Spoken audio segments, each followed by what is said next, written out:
Hey you and welcome to this video where I will help you out how to add a custom indicator right here in cTrader.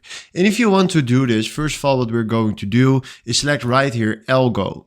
Then he will send us right here to this page, and this is also the place for bots, but now we click right here on indicators.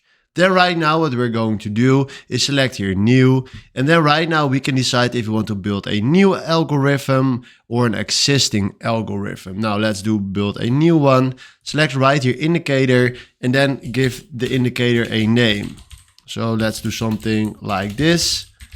All right, now we do next.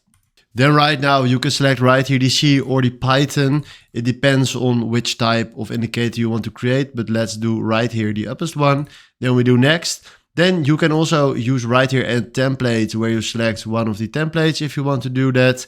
Or you can go right here from scratch and then go create. And then right now you have right here the coding option where you can create a indicator by yourself.